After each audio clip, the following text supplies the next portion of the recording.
Assalamualaikum warahmatullahi wabarakatuh. Saya Muhammad Farhan bin Amiruddin. Saya Muhammad Nazri bin Raslan. Saya Muhammad Ali bin Yusuf. Kami daripada kumpulan DKM 426 daripada kelas DKM 5B daripada Jabatan Kejuruteraan Mekanikal akan membentangkan satu projek yang telah disediakan selama 2 semester. Okey. Kami mendapat idea untuk menciptakan projek ini kerana mendapati masalah di bengkel mesin. Hal itu kerana terdapat 3 masalah yang kami dapat rungkaikan, iaitu masalah yang pertama ialah bengkel mesin tidak mempunyai tong sampah yang mempunyai penutup. Jadi jika tiada penutup, maka sisa-sisa tatal senang terkeluar dan bertaburan di lantai. Ini tidak akan ini akan menyebabkan kecederaan ringan kepada pekerja maupun staf di Politeknik Tuanku Sultan Nabahiyah. Okey, yang kedua, tidak mempunyai sistem teknologi yang tinggi, iaitu mempunyai sistem mampatan yang tersendiri. Jadi perlu melakukan proses mampatan yang agak lama dan merugikan masa. Yang ketiga ialah saiz untuk memampatkan sisa-sisa tata terlalu kecil, iaitu tong itu sendiri. Tong itu yang digunakan di bengkel mesin yang sekarang ialah kayu. Kayu, jadi dan ruangnya agak kecil.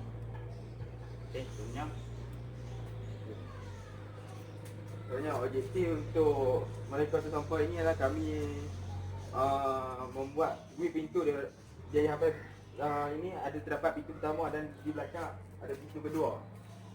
Ini yang direka untuk lebih stabil dan tahan lasak.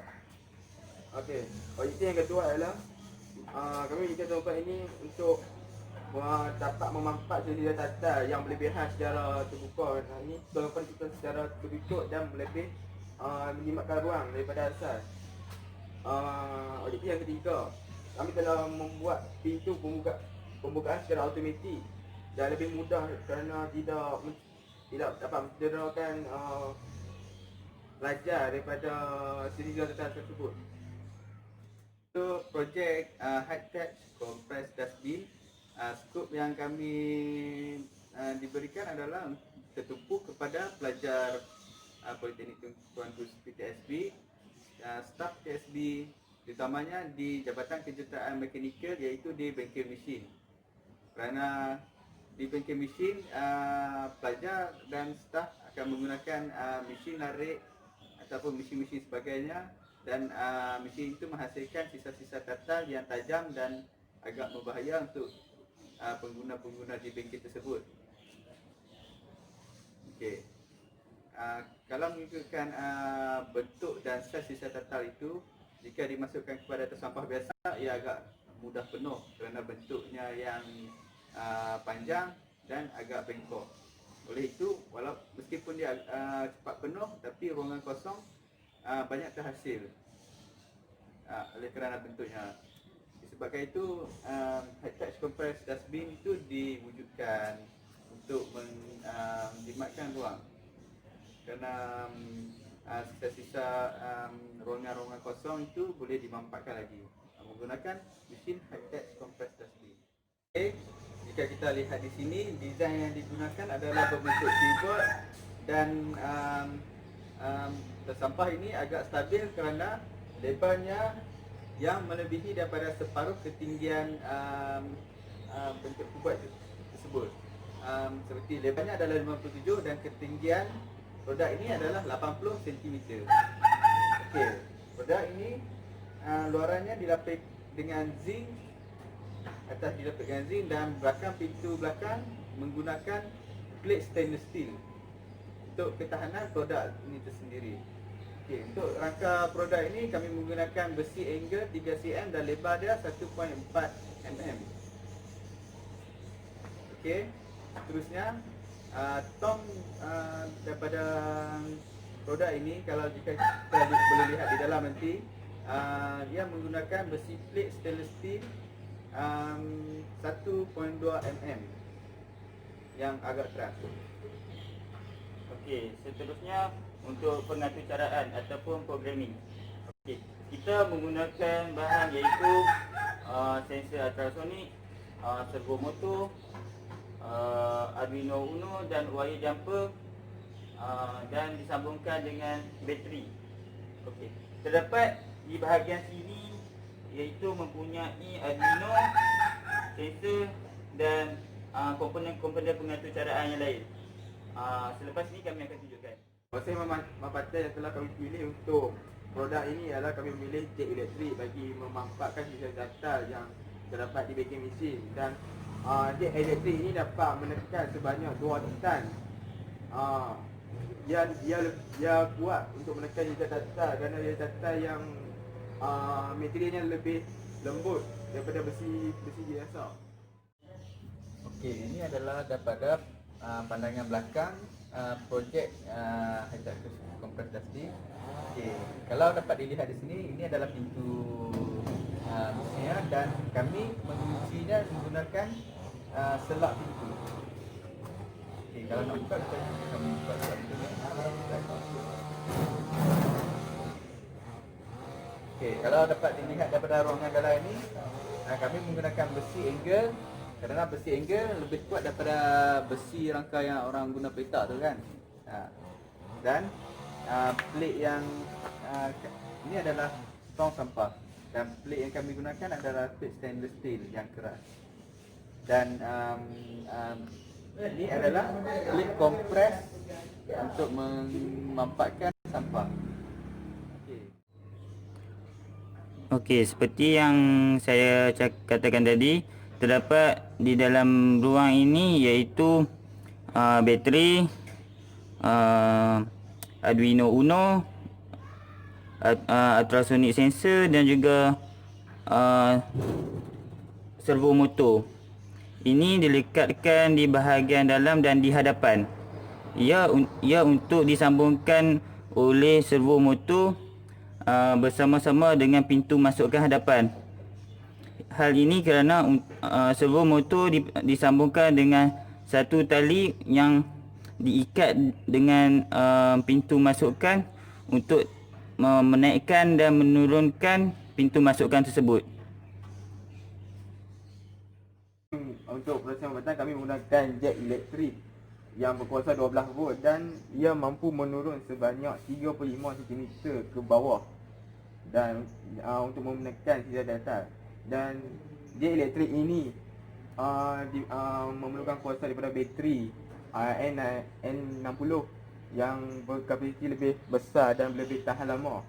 Bateri ini menjadi sumber tenaga kepada jet elektrik bagi beroperasi menekan sisa data. Saya akan menerangkan fungsi yang pertama iaitu pintu masukkan yang menggunakan sistem automatik. Okey. Untuk yang pertama, sensor ini akan memesan jaraknya antara 30 cm dan itu had maksimumnya iaitu daripada 0 hingga ke 30. Okey. Apabila kita mendekati ataupun jarak kita dekat antara 30 cm, pintu ni akan terbuka. Itu pintu masukkan ni. Saya akan tunjukkan contohnya. Okey. Seperti inilah pintu ini akan naik ke atas dan ia akan naik ke atas selama 7 saat yang kami telah masukkan setting di dalam coding kami. Okey. Dan apabila ia turun, ia akan berhenti dalam masa 4 saat, iaitu masa sensor ini untuk rest. Okey, sekarang kami akan menunjukkan bagaimana sistem empatan ini berfungsi. Okey, disebabkan oleh pandemik COVID-19, kami mendapat kesukaran untuk mendapatkan sisa-sisa tatal. Kerana pelajar daripada semester 1 hingga 5 tidak ada yang menggunakan bengkel mesin di Politeknik. Oleh itu kami tidak boleh mengambil sisa-sisa tatal tersebut untuk dijadikan sebagai bahan contoh untuk kompres tu. Oleh itu kami menggantikan bahan buangan menggunakan kotak dan sisa-sisa besi zinc. Okey, oleh itu kami menggunakan kotak dan zinc kerana ketempatannya yang lebih kurang dengan sisa tatar aluminium di bengkel. Okey, selepas fungsi pertama yang memasukkan hiasatan di pintu depan utama ialah kita akan menekan switch ini bagi proses mampatan, bagi memampatkan hiasatan yang sudah penuh di dalam tong sampah ini. Okey, ini adalah switch untuk memampatkan sisa tersebut. Ni adalah ke bawah dan ini adalah ke atas semula. Okey, saya akan tunjukkan saya akan tunjukkan demonstrasi kepada encik.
Seperti yang cik dapat lihat, sebelum proses ini berlaku, sisa buangan telah mencapai ke permukaan mampatan dan ia memenuhi ruangan ini.